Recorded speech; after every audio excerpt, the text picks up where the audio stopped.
WNST, Towson, Baltimore, and Baltimore Positive. We're taking a respite for the Maryland Crab Cake Tour to have Maryland sauerkraut and kielbasa this week. We did do a crab cake tour last Black Friday. We're taking a little respite this week here, getting ready for Jacksonville. I thought I had a flight to Jacksonville. I thought the weather would be good. I thought the Ravens would be on a winning streak, and they are. Luke Jones joins us now during the Thanksgiving holiday here.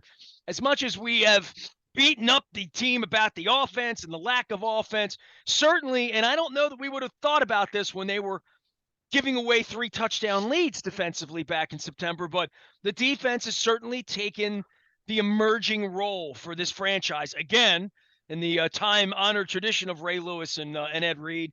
But the defense is coming, and the offense is still very much in question right now, Luke.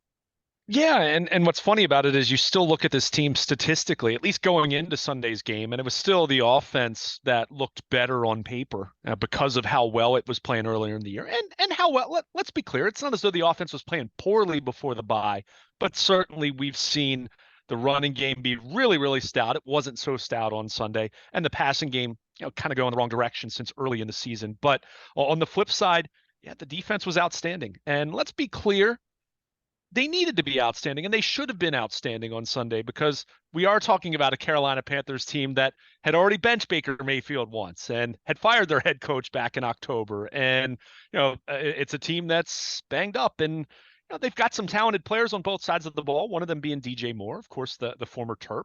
But it's a team that is lacking, right? So you want to see a defense that had been playing well before the bye and acquired Roquan Smith before the New Orleans Monday night game to continue to play well and to take that next step. And boy, they did on Sunday. As much as we want to talk about the offense feeling, leaving you wanting, the defense was outstanding. You hold a team to 3 points, and I get it. It's not going to garner the headlines that Dallas did, for example, going to Minnesota and just completely crushing the Vikings. It's not like that, but at the same time, this defense went out there and they completely shut down Baker Mayfield and this Panthers running game that, had, say what you want about the Panthers overall, they've run the football pretty well since they traded Christian McCaffrey about a month ago. So that was great to see. I think what's interesting for me is seeing how this defense is evolving from a personnel standpoint. And I know you mentioned in what you wrote at BaltimorePositive.com talking about Jason Pierre-Paul and some of the other edge rushers that are now in the mix and still waiting on David Ojabo to get into that conversation at some point here in the near future. But I think for me, you think back to what the Ravens have been defensively over the last several years. They had kind of been a team that was a little more dime dependent because of not having a whole lot at inside linebacker, or at least the options they had being guys that were a little more limited. Guys like Josh Bynes who, love having them on the field first and second down.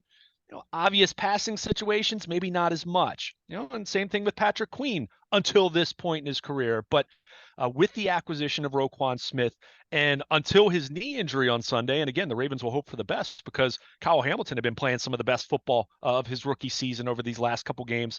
They've really evolved into much more of a nickel-heavy defense where you look at the final snap count on Sunday, Nestor, Roquan Smith and Patrick Queen played every single snap. When was the last time, and I'm saying this rhetorically, I don't know, when was the last time the Ravens had 2 inside linebackers playing every single snap?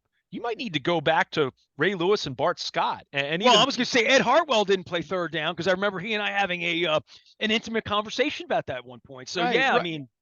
I mean, maybe Donnell Ellerbe a little bit, but even that, he was a guy that they took off the field some. Jameel McLean they took off the field. I mean, really, maybe I'm thinking back to maybe Zach Orr's last year, he and C.J. Mosley, but I think that there was still a lot of subbing that would go on in that group, and you'd have a dime linebacker that you'd bring on the field that might be a little more adept at pass coverage. So, you just kind of look at how the snaps were distributed. They had 6 guys that Marcus Peters missed 1 snap, I think it was, but they had 6 guys that played every single snap. And you expect seeing that at safety and at corner, but to have two linebackers, I just think back to where the Ravens have been the last few years at that position. I mean, even go back to the CJ Mosley era. He played every snap, but typically whoever was playing next to him was coming off the field and they were mixing and matching a little bit. So it really is a different dynamic for this football team right now. And that's why when Kyle Hamilton gets hurt in the third quarter, it forced them to kind of change what they were doing a little bit. Marlon Humphrey, who had been playing out on the outside, slides inside to play the slot and play the nickel. And Brandon Stevens then came in at corner and he played on the outside. And, he held up okay, not a complaint, but they'd kind of found this alignment with playing this nickel, having Roquan Smith and Patrick Queen being so versatile in what they can do with blitzing and all the different things that you're expecting first round linebackers to do. But it's also been Kyle Hamilton playing that big nickel, which wasn't the spot that he was handling earlier in the season when he was, the Ravens were kind of searching what the best fit was for him. But it was really filling a need for them because they haven't had that third corner that's emerged and become that consistent third option for them. So that's where you, as much as we'll focus on Ronnie Stanley and his health and how important that is for obvious reasons, because the Ravens have lived that the last couple of years. You're really hoping that Kyle Hamilton's okay because he was really ascending the last few weeks, and you hope for the best with his knee issue because he's really calmed down what had been a question mark for them, and it's trying to figure out who that third corner, so to speak, was. He's not a corner, but he was playing that slot, that nickel spot, and playing it at a high level against recent opponents. So it has been interesting to see where this defense has gone, and that's without even mentioning where they are at outside linebacker right now compared to early in the season when Justin Houston and Odafe Owe both playing 50-plus snaps a game, which was not tenable. There's no way to sugarcoat that. You can't have those guys playing that much. On Sunday, Justin Houston played 25 snaps, and we've seen how effective he's been on a lighter pitch count. And I think this one's a little more interesting, though. Odafe Owe, only 23 snaps, and I'm guessing that was a product of Carolina being a little bit more of a run-first team, and we've seen Owe have his issues setting the edge. So it's really an evolving outside linebacker group at this point in time that's been led by Justin Houston and having Tyus Bowser back on the field now, but be interesting to see how that plays out moving forward, especially when we anticipate seeing David Ajabo added to that mix here in the coming weeks. You can find Luke Jones at Baltimore Luke. You can find both of us together at Baltimore Positive anytime. And, of course, out at AM 1570 is you go to grandmom's house here to have mincemeat pie or pumpkin pie or apple pie for the holiday. Luke, I want to talk just about the middle of the defense and about Roquan Smith and about all of the offseason where you felt like that was a problem. A lot of folks felt like how many safeties you're going to sign, right? I mean, and we talk so much about how they're in dime more than the average bear, certainly in nickel as a base, right? So having extra DBs is important. We've talked about the defensive line and losing Brandon Williams and what that sort of represents in the running game, and Calais Campbell and his age, and where Matt Abike and all the young defensive linemen that they've drafted, Jones, these guys that are going to get in here and play, right? But the middle of the defense was so suspect from the beginning, and we wondered aloud, like, you're bringing Josh Bynes back? Like, we like Brandon Copeland's on the team? Like, I like, but how are you going to win like this? And all of a sudden, this, I don't want to call it a heart transplant because, that would be disrespectful to all those high character guys like Marlon Humphrey and Marcus Peters. But the Roquan Smith thing feels to me 2 hours into this now, watching this a little bit. Had we been talking about him being added to the team, let's say before the draft, and Eric pulled off something on draft day to bring him in and they gave up whatever they gave up because the draft picks don't even matter at this point. It's about the team on the field. But if we had 4 months to scout up on this and go through training camp like this and thinking, well, Roquan Smith will probably make Patrick Queen better, and that'll probably make the edge better, and that'll probably get and then all the other additions you're talking about, whether it's Bowser being back in for some snaps now, whether it's JPP not only getting snaps but making an impact when he does, and coming down with a football on Sunday. The defense, we have to stop talking about the defense about three touchdown leads lost 8 weeks ago and how we felt in the offseason. this is a different defense now, and I think it'll be talked about in that way. Now, Kyle Hamilton, they can't continue to lose guys. They lost Fuller earlier in the year. This needs to be a mature unit to go after Josh Allen or Patrick Mahomes or even in good weather in Miami in January. But I'm still looking at those games and saying, Eric's done a great job with this. This last 3 weeks, the fact that we're talking about the defense in a lead capacity here for this franchise right now, not are we going to give Lamar 250 million or 280 million, and they still have to figure that out. But the Roquan Smith thing, the more I see it, the more I think they better not play without it next year. As I'm looking at it, this is a good look for their defense. The middle, as we pointed out, that this thing feels a lot more stout in a way that it never did after they let C.J. Mosley go to the Jets.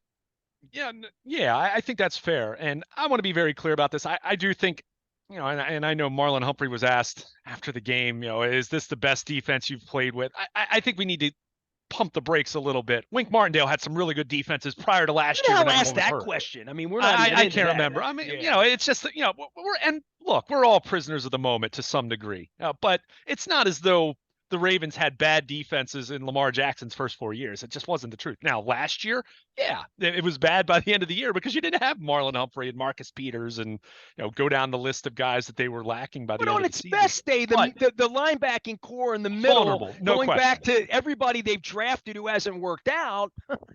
No question. Well, and I think let's remember this was a team that was trying to get Bobby Wagner in the offseason. When he was a free agent, ultimately he ended up signing with the Rams, which I'm guessing, even though he's playing at home, I'm guessing he's probably regretting that at this point. Maybe regretting not giving the Ravens. You don't sign after they win the Super Bowl. You sign on the way up. Right. Well, yeah, it's easy to say that now. So, but I think you're right, and your point is well taken in terms of where this defense is now. And I think you also have to take it a step further and look at where the league is now. We've talked a lot. This even goes back to before the season when we were talking about the Ravens adding Marcus Williams at safety and adding Kyle Hamilton. Talked a lot about more and more defenses playing too high looks, right? Too high safeties to try to neutralize some of these passing games. And we've seen that. We've seen passing and scoring be down this year compared to where it's been in recent years. However, when you're playing more too high, what does that mean for the box? You're playing with a lighter run box, right? So you need to make sure you're very stout with your defensive linemen and stout with your inside linebackers, or teams are going to really try to gash you with the run. And we've seen that happen to some teams. I mean, they're going to bring their Patrick Ricard in a lunch right. Well, I mean, teams don't have Patrick Ricard, but they're just going to try to run the football. And if you're playing nickel, with too high safety with nickel and you only have 6 guys in the box or 7 guys in the box and it's a really light box in terms of the players that are playing, you're much more vulnerable. And we even saw this with the Ravens a couple years ago in 2019 when they were playing so much dime. We saw, and Derrick Henry and the Titans exposed this and were able to take advantage of this when they jumped out to a lead in that playoff loss 3 years ago, that they were able to run the ball on the Ravens. So now, and ideally, you would have had Michael Pierce, who, of course, replaced Brandon Williams. As you mentioned, Brandon Williams leaving after this past season. But you want to be stout with your defensive line. And now the Ravens are more stout at inside linebacker with Roquan Smith and with Patrick Queen then reaping the benefits. And keep in mind, Patrick Queen was playing better even before Roquan Smith arrived a couple weeks ago. Let's give him proper credit because we certainly criticized his play over the last couple years when it was warranted. So I think it's important to note that. But when you have a much more stout, robust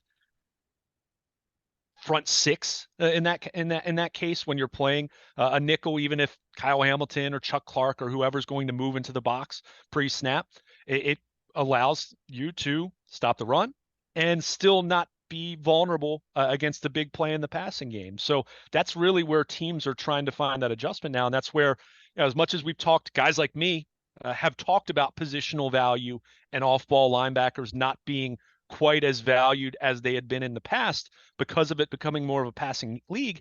Well, that now swings in the opposite direction. If you're playing too much sub package and you're playing with too light of a box with guys in there who aren't physically ready, capable of stopping the run as consistently as you'd like, well, then teams try to exploit that. That's why we've seen the running game make a little bit of a comeback this year around the league. You're seeing, I think I saw the yards per carry was the highest it's been as far as a league average in quite some time. I can't remember the exact year, but we're not talking 5 years. It's been a long time since you've seen teams across the board run as effectively on a per carry basis.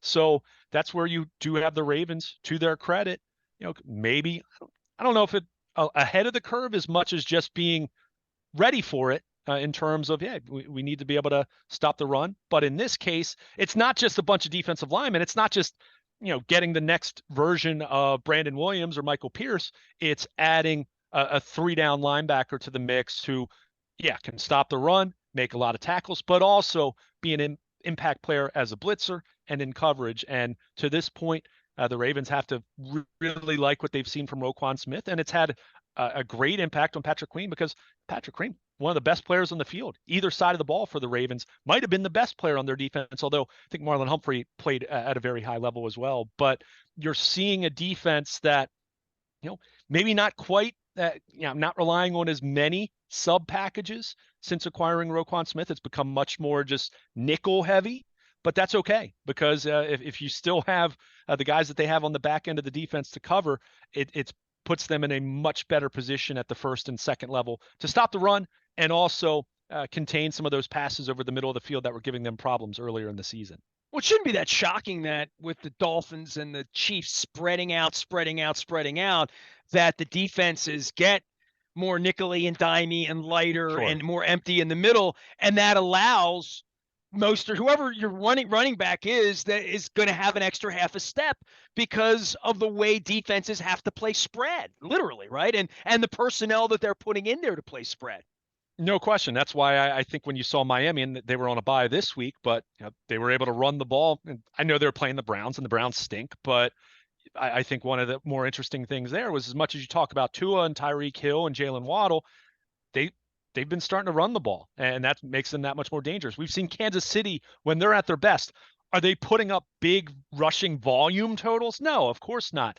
But when they're efficient and they're rushing at a respectable yards per carry, boy, it makes them so difficult. And that's one thing I think Buffalo's looking for right now. If they can be more productive, more consistent when they do run the ball, beyond just depending on Josh Allen to do it all, in the same way that the Ravens get into these games where you're asking Lamar Jackson to do it all. But if you can do that, it makes it that much more difficult to stop these teams. So I also want to point out, it is much easier when you're going up against the Carolina Panthers or the New Orleans Saints or Tampa Bay until recently, although the Buccaneers certainly have played better since playing the Ravens, but we know they weren't hadn't been trending in a great direction for several weeks prior to that game. So what this defense looks like against Kansas City or Miami or Buffalo, who knows right now? But the opponents that they're playing right now, it's looked pretty darn good. And certainly I think if there were any designs of Baker Mayfield having a second half of the season resurgence after being benched earlier in the year, I think the Ravens, they put a stop to that, as I saw quite a bit of the post-game chatter coming out of Charlotte was, maybe it's time to take a look at Sam Darnold again. There you go. Bring back Jake Delhomme is what I would say. Luke will be around all week long, getting you ready for Thanksgiving. We are not having the Maryland Crab Cake Tour this week because of the holiday, but all of it brought to you by our friends at the Maryland Lottery. We had a $20 winner at Pappas last week. Great stuff at Pappas with Mike Bordick, Adam Kolarek. You ever met Adam Kolarek or no? You're left hand coming from the side. You don't want to see him in the batter's box, I don't think, huh?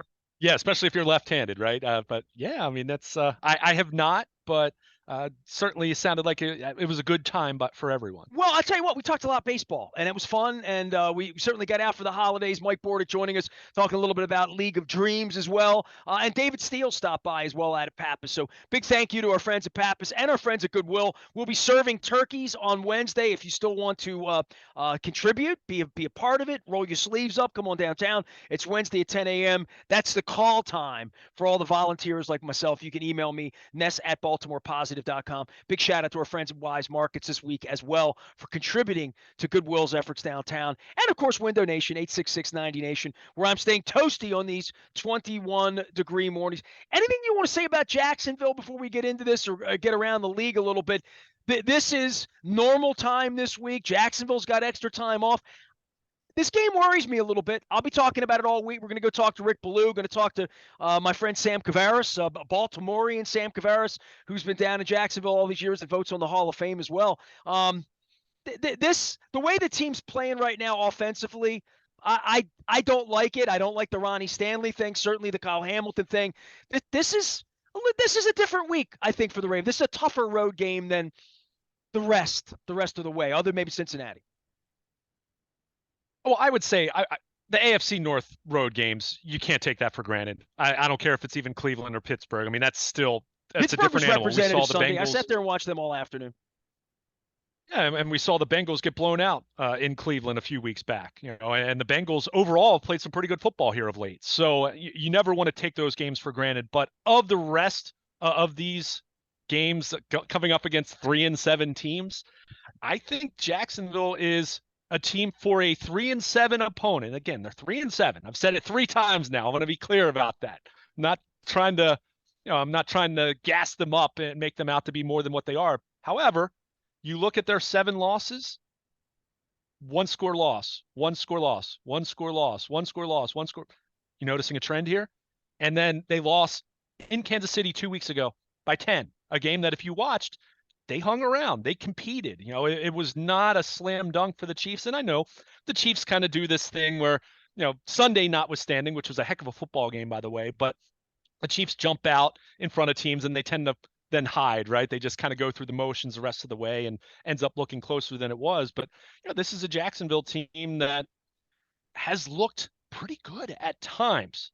And then they look awful, right? I mean, they have these games where, look at their Raiders win a couple weeks ago where they looked really bad early in that game, and then they looked really good in the second half. So I'll say this much, and I said it in our previous conversation, Ravens need to play better offensively. That offensive performance that was good enough against Carolina, that won't be good enough against Jacksonville on the road. And the Jaguars are coming off the bye week, and we know and it's funny saying that because we know the Ravens didn't exactly come out firing on all cylinders out of the bye, but team with extra rest, a team with an extra week to prepare for Lamar Jackson in this running game. Ravens need to go down to Jacksonville and play well. That is not going to be a game where you just show up and you're going to win. I think they're going to win. I'll pick them to win, but I think this could be a game that has the potential to be a trouble spot for them if they don't come out and play well right out of the gate. I'll give you one little piece there. It's early in the week, and I don't care about the line or any of that. 74 degrees and sunny in Jacksonville, 1 o'clock on Sunday. That's the forecast, so I'm going to stick with that. Certainly, Justin Tucker will be a lot happier about that than he was before the game on Sunday. I am Nestor. He is Luke. You can find him, Baltimore Luke, out on the Twitter thing, at least as long as Uncle Elon allows us to tweet. And, of course, the Maryland Crab Cake Tour gets back after. We're going to be at Fadley's on the 16th. I do know that, heading into December. So we're looking forward to that as well. But I'll have a whole list of things up, all of brought to you by the Maryland Lottery, Goodwill, and our friends at Window Nation. I am Nestor. We are WNST, AM 1570, Towson, Baltimore. Wishing you and your family happy Thanksgiving. We are BaltimorePositive.com.